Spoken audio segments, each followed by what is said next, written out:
Hi, I'm Matt Shepard. Coming up on this edition of Shep Shower and Shave, why the Tigers need to make a drastic move, and what to expect and hope for from the Lions tonight in preseason game number 3 against the Patriots at Ford Field. We're brought to you in part by Fifth Avenue. Fifth Avenue in Royal Oak is your fantasy football draft headquarters. If you quickly email them at fantasydraftparty@fifthavoyaloak.com today and make it your fantasy football draft headquarters, here's what you get. You get a private area with free Wi-Fi for you and your buddies. You get a draft board. You get a dedicated server, a large pizza, drink and food specials for your league all year, and a Fifth Avenue fantasy football playbook for each person with 17 weeks of special Fifth Avenue deals. We're brought to you by Northwestern Tech. HVAC is all they teach. They've perfected their hands-on program. Will get you trained, certified, and into the field in only 10 and a half months.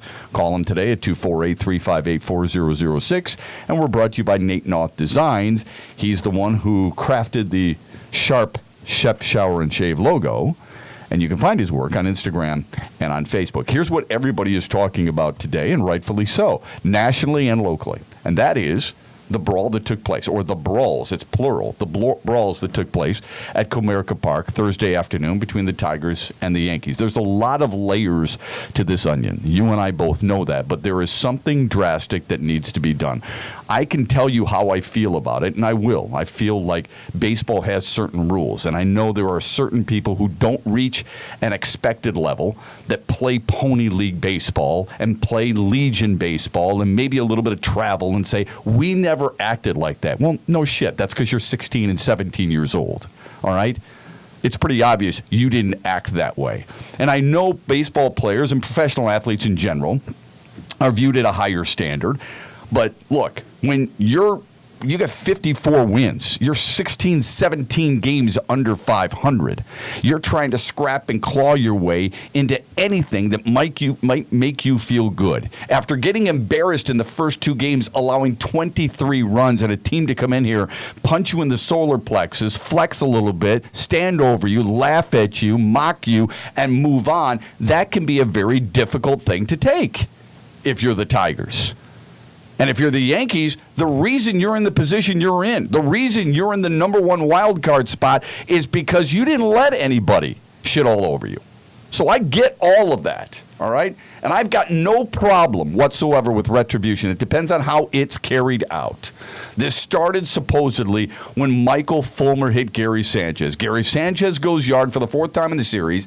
Michael Fulmer told me afterwards on Fox Sports Detroit, I didn't mean to hit him. I had no intention to hit him. I believe Michael Fulmer, not just because I've covered him for the 2 years he's been here in Detroit, not just because of how I feel about him, but because it was a slider. If you're going to hit somebody, hit him in the ass, hit him in the legs, hit him with a fastball. That's what most pitchers do. Not to mention the fact that Gary Sanchez has hit 1 home run off him. That's it. Just because Gary Sanchez hits a homer doesn't mean he's an automatic target the next time he steps into the box. It's a 1-run game. Why is he hitting him? I don't think it makes sense. All right? What should have been done, and I do agree with Joe Girardi here, what should have been done is warn him. Hey, that's a warning. I know the situation. Umpires have to understand the game, too. This is some of the best stuff that Joe Girardi talked about. Was understand the game. Know what's going on. Have a pulse of what's taking place in the game you're umpiring. You know Gary Sanchez, and these umpiring crews work the entire series. They know the success he's had. They have a meeting afterwards, folks. In that meeting, they're eating, they're having a couple of pops, but they're talking about the series. Before they get to put their equipment on and take the field, they too are talking about what's taking place in the series. They don't just throw on their masks or throw on their shin pads or throw on their umpiring uniform and run out there and say, play ball. No. They do a lot of studying of film and background of what has taken place in the series. So they know what's going on. A warning would have been sufficient there, and probably quelled any further issues. But they didn't warn Michael Fulmer, probably because they didn't think it was intentional. Tommy Kahnle's throw behind Miguel Cabrera was absolutely intentional. And I don't blame them for necessarily doing that. We can argue all we want about American League rules because American League pitchers don't bat. Does it bother me that they're not the ones to feel the retribution? Yeah, it does. But that's the way it's been. And that's the way it's accepted. So stop arguing about it because that ain't going to change. And it ain't going to change that somebody is going to stick up for their teammates by showing the other team, you're going to hit our guy, we're going to hit yours. Joe Girardi saying he went inside is ridiculous. It's stupid. It makes us, he's treating us like we're idiots. He didn't go inside. He went behind Miguel Cabrera. He missed his target, Tommy Kahnle. But he did pitch and throw at him. There the warnings were issued. Fine. Okay? I thought it was at least a little bit too late, but you want to warn him? Okay, that's good. Then the fight ensues. We've heard Cabrera's side of the story. We've heard Austin Romine and his side of the story. Look, if I'm Austin Romine, I'm doing the exact same thing. Austin Romine tried to interrupt the home plate umpire before he could warn Tommy Kahnle and let him know what was going on. Cabrera said something to him. Is that Cabrera's place? Hey, man, I just got thrown at. Yeah, I could say something. Austin Romine doesn't have to listen, and he doesn't have to react either. He can just ignore it. But then the heated words exchanged even before the next pitch, beyond Austin Romine arguing for his pitcher. The pushing, the throwing of punches, and we all know what happened. If I'm Austin Romine, I don't. Somebody tweeted to me yesterday, he shouldn't have taken his mask off. Why not? You want to argue? Let's argue. It's the pushing that started it. And then if I'm Austin Romine, I'm not letting somebody do that to me, especially when we get to the stance of getting ready to punch. So I'm not sitting on a fence here, but I do understand why the two guys went to battle. And I got no problem with it. You're the umpire. You got to throw Miguel Cabrera out. Why you're throwing Austin Romine out, I don't know, but okay, you move on. It should have been over right there. Should have been done with right there. I think part of the bad blood, too, then is during that scrap, Gary Sanchez is an absolute piece of garbage. He's throwing sucker punches at Miguel Cabrera and Nick Castellanos. You know it. I know it. Everybody saw it. I don't care if you're a Yankees broadcaster, a Yankees player. Everybody saw that. And deep down inside, players know what's right and what's wrong. That's wrong. And he may have a hard time getting away from a reputation that now is somewhat tainted because of his actions there. A cheap shot artist. Some would call it a yellow belly move. All right? We all know Dylan Betances hits James McCann. I don't think that was intentional. David Robertson hits John Hicks. I don't think that was intentional. Alex Wilson hits Todd Frazier. Absolutely intentional, and he said so after the game. I mean, if I'm the Tigers, if you really want to put the screws to somebody, if you really, I mean, this would have been a fourth benches clearing tussle, but if you really want, you're up 10-6. There's 2 outs. The last batter is Gary Sanchez. Shane Green is on the mound. You want to send a message to New York? You want to tell Gary Sanchez, I think you're a piece of garbage for doing what you did? Plunk his ass. That's the guy to hit, not Todd Frazier. And Alex Wilson hit him where he should have hit him. Gary Sanchez getting up. You know it. He's the number 3 hitter in their lineup. You know he's batting in the 9th. You want to send that message? Throw a fastball on his rear end. That's what should have been done. If I'm the Tigers, that's what I would have wanted done. So you're going to expect some fines. You're going to expect some guys to get suspended. Now, if I'm the Tigers today, and this is a lot easier for me to say than anybody else, easier said than done, all right? But if I'm the Tigers, I'm bringing in Victor Martinez, I'm sitting him down, and I'm asking him to his face, why were you hiding behind Gene Lamont, A, and B, why were you out there making nice with Gary Sanchez and Dylan Betances? You're out there talking with two guys. One of them hit one of your team leaders, your catcher, in the head. Whether you believe it was intentional or not, you don't have to go up and saddle up to him and say, hey, man, what's going on? This is out of control. What kind of crazy shit is this? And you sure shouldn't be talking to the guy who had sucker punched in the solar plexus two of your teammates. I don't care how you feel about him. So you see that, and I want an answer on that. If I'm the Tigers, I want an answer. And if the answer isn't to my satisfaction, I tell Victor Martinez, you've developed an injury. You're going to miss the rest of the season. And in the offseason, we will work out with your agents a way for us to sever times with respectability on both sides. It's over.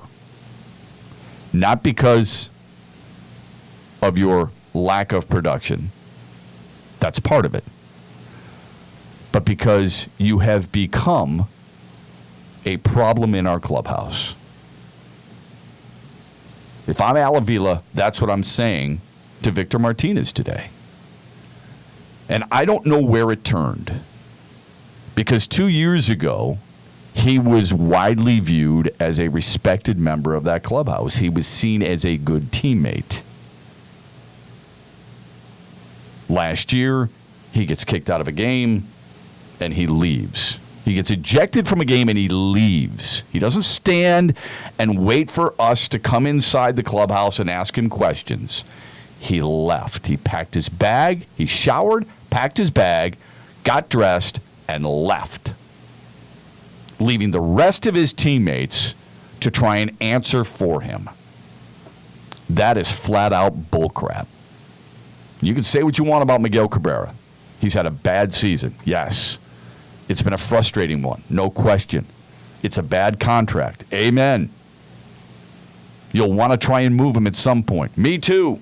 But here's what he did, and he doesn't talk enough to us. But to a certain extent, I get it. Because of the English language barrier, which is a totally different topic that we could go on and on about. We'll have bleeding hearts sit there and say, oh, come on. Hey, listen, he's the face of the franchise, and we talk to him maybe once a month, for crying out loud. How stupid is that? But I do understand to a certain extent because he's not comfortable with his English. Okay, he stood at his locker on Thursday evening, because it was a long-ass game, Thursday evening, and he answered every single question. I'm not giving him a gold star because it's something he should have done. It's something you're supposed to do. But the bottom line is he did it. Whether you like what he said or not, whether you agree with what he said or not, the bottom line is he did it. Victor Martinez did not. And then he got into it with a teammate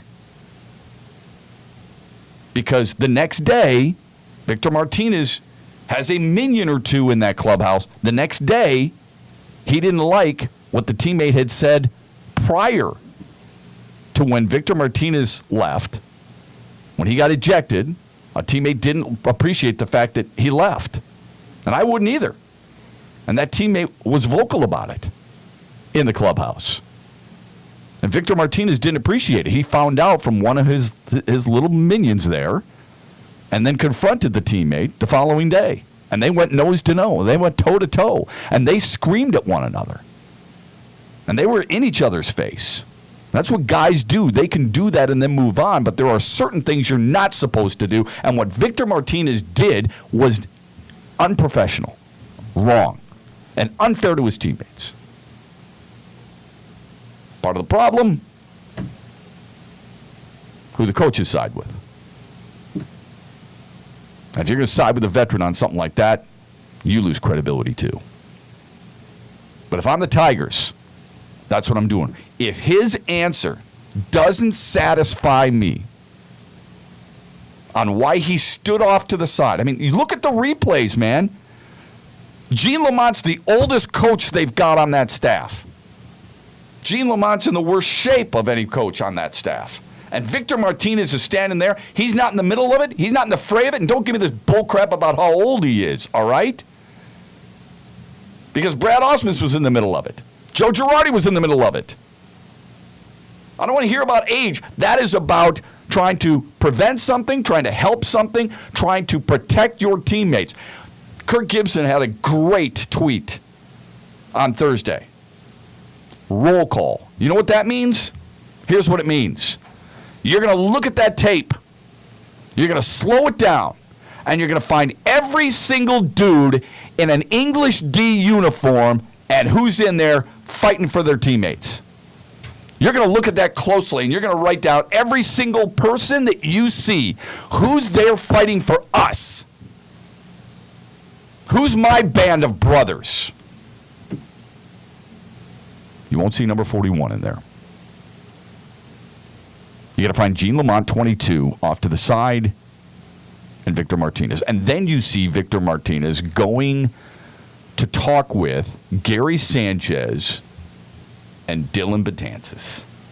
Now, I want you to answer this completely honest. I want to know, do you believe, I don't care what line of work you're in, you want to work with people who have your back, right? You want to work with people who are going to stand up for you. He expects it, doesn't he? Sure he does. He expects his teammates to have his back. Why doesn't Victor Martinez have theirs? And I like what Nick Castellanos and Justin Verlander did. They're in that dugout. Victor Martinez is trying to explain his actions, and there is no explaining those actions. Nick Castellanos is looking at him and says, dude, you're just chumming it up with a guy who just took 2 pot shots at me, and you could see him on the replay where Castellanos is showing he's uppercutting me in the ribs, dude. And you're sitting here chumming up with him? Verlander was livid. I mean, he wanted flesh. Whether he can take it or not, I don't know. But the bottom line is he wanted it. He was livid at the line that was crossed by the New York Yankees. And he was smack dab in the middle of that mosh pit. And Victor Martinez is off to the side talking to the 2 guys who are most responsible. Hats off to Nick Castellanos, but mostly to Justin Verlander, for basically telling Victor Martinez, what you did was Bush. What you did, we'll never forget. What you did was wrong. And the Tigers better recognize it. They better look at that tape, and they better have some internal discussions and realize, look, he's become a cancer. And we can't deal with it anymore. So we have to decide right now, do we think he's coming back next year? The answer to that is a quick no. Then what's the big deal? Cut ties right now. Cubs did it earlier this year with Montero, right? I know it's a different situation because of the money that's involved.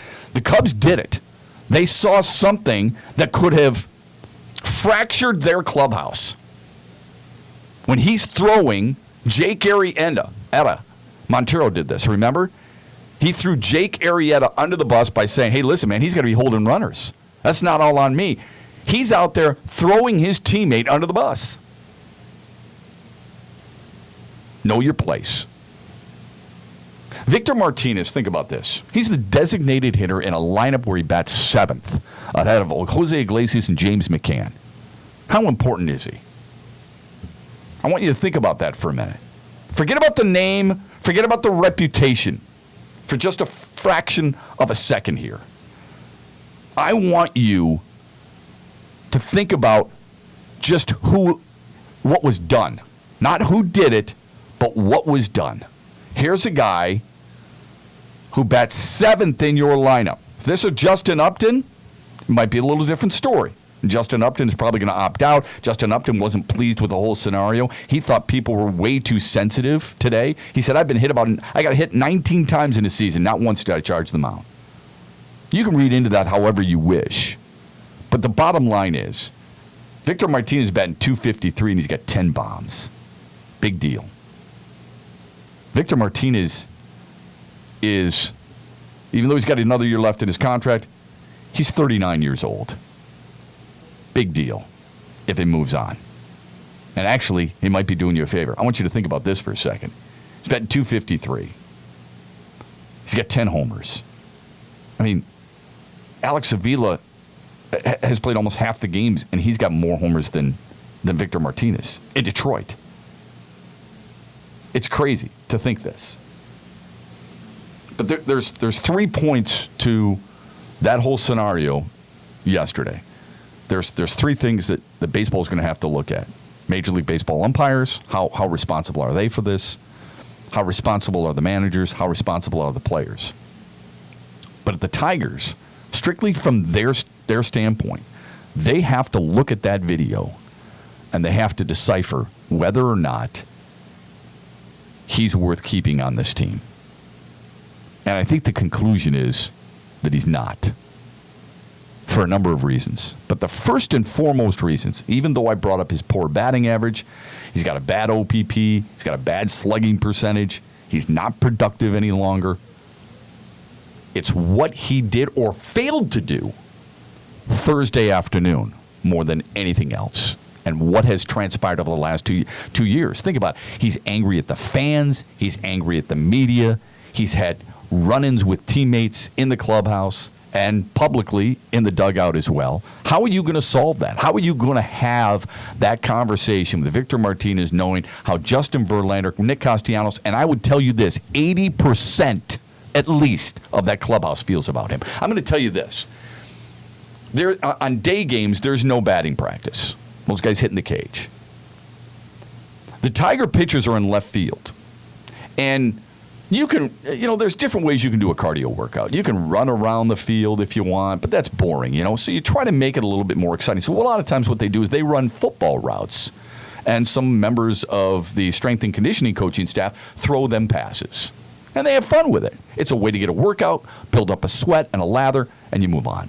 The Yankees were doing the same thing in right field, not running football routes, but they were warming up. Victor Martinez is in the middle of the field pitching to his son. His son is hitting fly balls into left, into the Tigers pitchers, and then when he bats on the left side, he's hitting into the Yankees pitchers. And nobody said a damn thing to him. He's disrupting their workout by pitching to his son right at the moment that the Tiger pitchers were getting their cardio workout in. What kind of bullcrap is that? Rid yourself of him and then make this move. Miguel Cabrera, we want to take you off your feet. We're going to have you DH the rest of the year. Bring up Jairo Candelario, have him play third base, and give Nick Castellanos some work at first. I know what people are saying about moving him to right field. I think that's an awful idea. Make him your first baseman. That's what a lot of people have done in the past. Steve Garvey. Steve Garvey was a third baseman. They moved him to first. You know why? Because he wasn't a very good fielding third baseman. He turned out to be a pretty good fielding first baseman. That's what you do with Nick Castellanos. It frees up a cancer in the room, a guy who's struggled, get him off his feet, and get a glimpse of what you got in your youth with Candelario. That's a drastic move for some. For me, it's a very logical move. I would suggest the Tigers do that today. Give Candelario third base. Tell him, you're our guy. Let's see what you got going the rest of the season. Tell Nick Castellanos, Alex Avila's done it, Pudge Rodriguez has done it, Miguel Cabrera's done it. Well, grab a first baseman's glove. Let's see how you handle first base. And I'm not saying just throw him in there. I'm saying work his way into it. All right? And tell Miguel Cabrera, you're going to be our designated hitter. Because with all due respect to John Hicks is not going to be your first baseman next year. All right? So if he's been working at it, let's get Nick Castellanos some reps in that regard. Shep Shower and Shave is brought to you by Fifth Avenue in Royal Oak. Over 36 cold beers on tap, great food, a kitchen that is open until 2 a.m., and an amazing outdoor patio bar. We're brought to you by Northwestern Tech.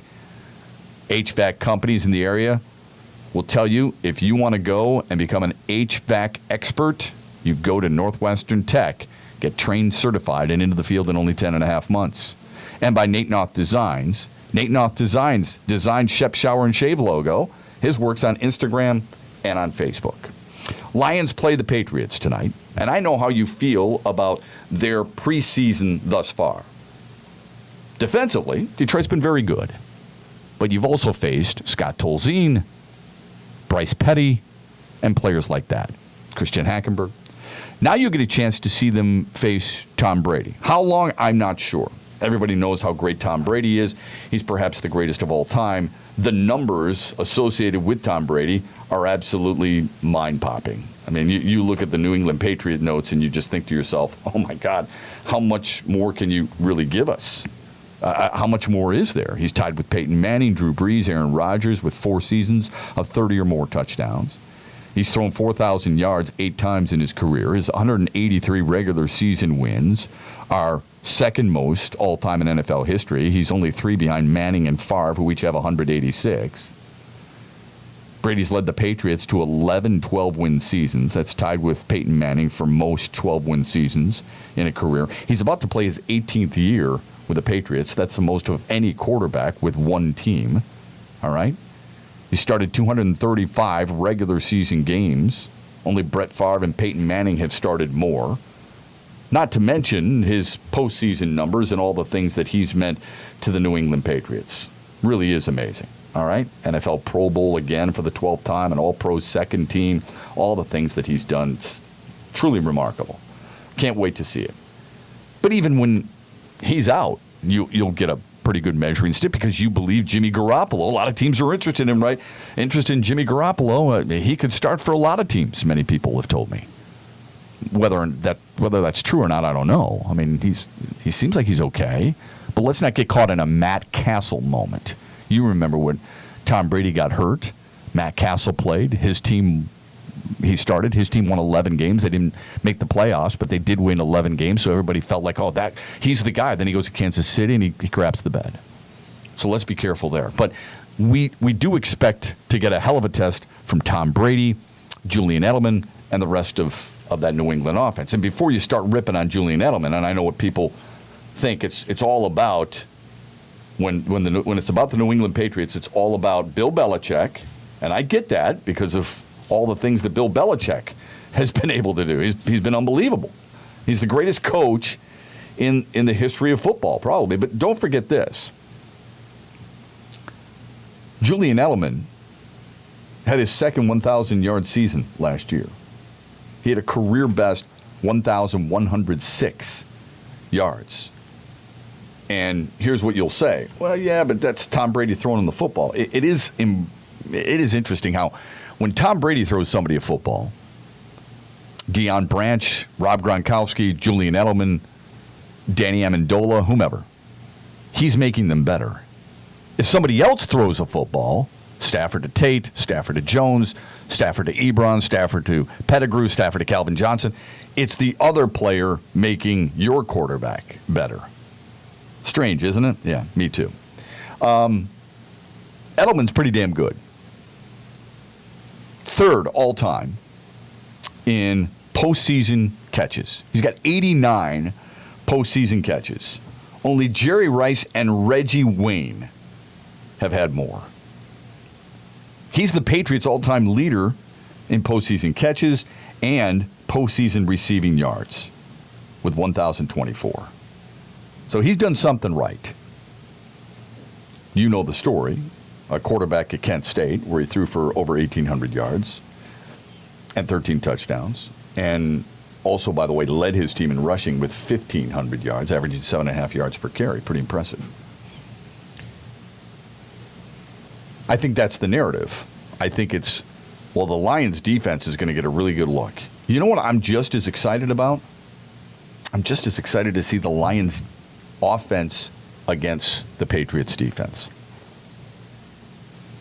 You got to be careful when you talk about the success of the Patriots, because we all know the importance of Robert Kraft and how great of an impact he has had on the NFL, but specifically on the New England Patriots. It cannot be denied that he had a culture change there. I mean, since 1994, regular season, the highest winning percentage in major professional sports belongs to Robert Kraft and the New England Patriots. Spurs are second. The Red Wings are third.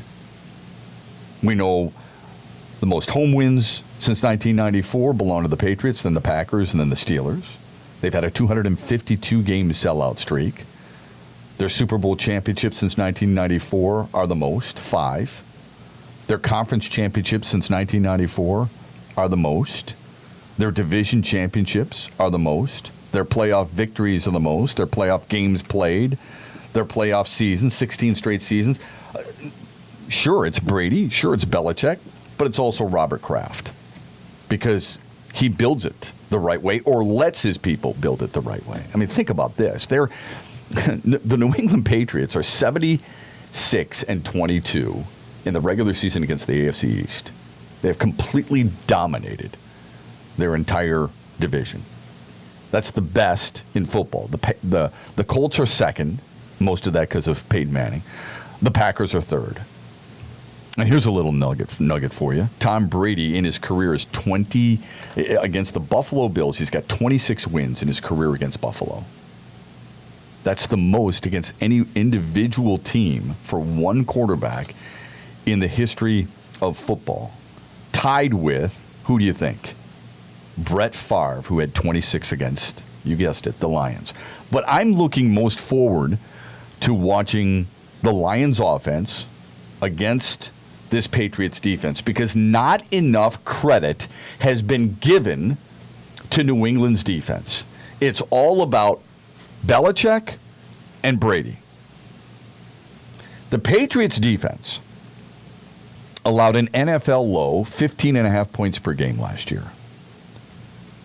That's the 11th time since 2001 that the team has kept opponents under 20 points per game. That's most in the NFL. I'm going to give you 2 teams, and I'll give you 3 teams. And I want you to tell me the first thing that comes to mind. Not necessarily a player, but the type of team that they are. Seattle, what do you think of? I doubt you think of Pete Carroll. You might think of Russell Wilson. I think you look at guys like Richard Sherman and Michael Bennett and Cam Chancellor. If I say Pittsburgh, do you think offense or defense? Right, defense. Baltimore, Ray Lewis, Terrell Suggs, Ed Reed in the past. Defense, right? Yeah. Well, I just told you, the Patriots allowing an NFL low 15.5 points per game in 2016, 11th time they've done that. Baltimore's done it 10 times since in that time frame. Pittsburgh's done it 10 times, and Seattle's done it 8 times. So that New England defense is pretty impressive.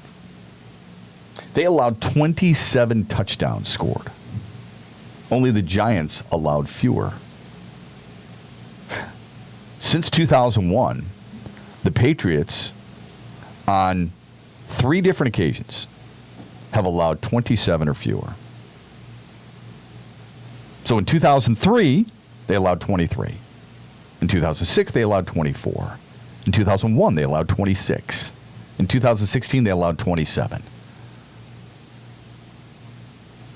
That's measly, man. That's how good this defense has been.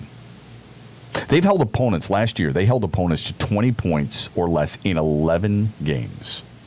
That's tied for the most in the Bill Belichick era. They led the NFL by allowing just 6 rushing touchdowns last year. That's the second lowest in Patriots history. At one point, they allowed the Cleveland Browns, it's the Cleveland Browns. Yes, I know. It's still an NFL team. Okay, wait for the punchline, wait for the jokes. Okay. The bottom line is they still allow them. At one point, they allowed them only 27 rushing yards. That's it. Now, I don't know how to give you that perspective. Okay, what do I say to make you go, oh, wow, I really get that? Well, think of this. The Lions are a team that last year scored just 9 rushing touchdowns. They gave up, opponents only scored, I think, 8 against Detroit. So that's pretty impressive. But it was the passing that really killed Detroit. You know it and I know it. When you look at Detroit's passing touchdowns, for Matt Stafford, he had 24. That's great. Well, they allowed 33. So that's something that, they've got to fix. Patriots on third down conversion. Unbelievable what they've been able to do. Now, it helps to really take care of the football, too. Detroit only had 14 turns last year. That's pretty damn good. New England had 11. They threw 2 picks. That's it. They started the year 258 straight pass attempts without an interception. And that's not just Tom Brady. While everybody looks at the Patriots and says, I can't wait to see Detroit's defense get a test. And look, that's what we're going to be talking about tonight. During the telecast, Chris Spielman and I will talk about that for sure, because it is a storyline. Don't get me wrong. I'm not saying discredit it. I'm not saying don't focus on it. I'm not asking you to ignore it. I'm telling you there are 2 sides to the football. And actually with New England especially, special teams is big too. What they do on special teams is pretty damn impressive. Julian Edelman, from a punting standpoint, punt return standpoint, one of the best in the business. They've got a special teamer, Nate Ebner, who was a rugby player in high school and in college, had never played football. He's a 6-time Pro Bowler. Or no, I'm sorry, he led the league in special team tackles last year is what it was. Their Pro Bowler is Matthew Slater. Matthew Slater's a 6-time Pro Bowler as a special teams member. And if that last name kind of gives you a little bit of a jolt, it's because he's the son of Jackie Slater. Combined, they have 13 Pro Bowl appearances, second most for a father-son combination in the history of the NFL. Number 1 is obviously the Mannings, Archie, Peyton, and Eli. They combined have 19. So special teams will be important too, even though we haven't paid a whole lot of attention to that as a football society. We like to look at offense and defense only. There are 3 parts, and they're really important parts, and that special teams is really vital to success on where you're getting the football and where you're giving the other team the football. But while many of you will look Tom Brady against Anthony Zettel, Darius Slade, Nevin Lawson, Glover Quinn, who else? Okay, anybody, fill in the blank. Jared Davis is going to get his first look at, a guy who picks apart defenses and you're never going to be able to outthink. That's fine. It's a good storyline. I'm not trying to downplay it. I'm just telling you the other side is going to be a lot of fun too. I want to see Matt Stafford and the rest of that Lions offense go up against what I consider to be one of the most underrated parts of this team's success. In the history of the New England Patriots, their success has constantly been discussed by starting with the offense. Well, probably the head coach or maybe the quarterback. But the bottom line is, offensively, that's where most people seem to gravitate when they talk about the New England Patriots. Bill Belichick's a defensive coach first and foremost. So I'm really looking forward to having Matthew Stafford go up against some of the best in the business. Malcolm Butler, a second-team All-Pro. Devin McCourty, a second-team All-Pro. Stephon Gilmore, who came over from the Buffalo Bills. McCourty, by the way, he's a 3-time Pro Bowler. 2 as a safety, 1 as a corner. There's only 2 other guys who've done that. It's pretty impressive. Rod Woodson and Ronnie Lott. I'm looking forward to Travis Swanson in the offensive line, trying to hold off Alan Branch and Malcolm Brown and Trey Flowers and Coney Ely. I want to see how Amir Abdullah matches up with Dante Hightower and Shea McClellan and David Harris. That will excite me, not from a standpoint of, hey, Detroit's offense, but I really respect New England's defense. It's as good as the Patriots' offense. We just haven't paid nearly enough attention to it. Shep, Shower, and Shave brought to you by Northwestern Tech.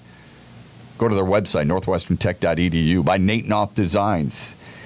He designed our logo, Shep, Shower, and Shave. See his work on Facebook or on Instagram. And by Fifth Avenue in Royal Oak. They've got a football draft party for you and your fantasy teammates. Become the best league commissioner in the business by setting it up at Fifth Avenue, where you get a private area, free Wi-Fi, draft board, a dedicated server, a large pizza, drink and food specials for your league, and a Fifth Avenue fantasy football playbook for each person with 17 weeks of special Fifth Avenue deals. All you do is you send in your request to Fantasy Draft Party at 5thAvRoyalOak.com. Thanks for listening to Shep, Shower, and Shave.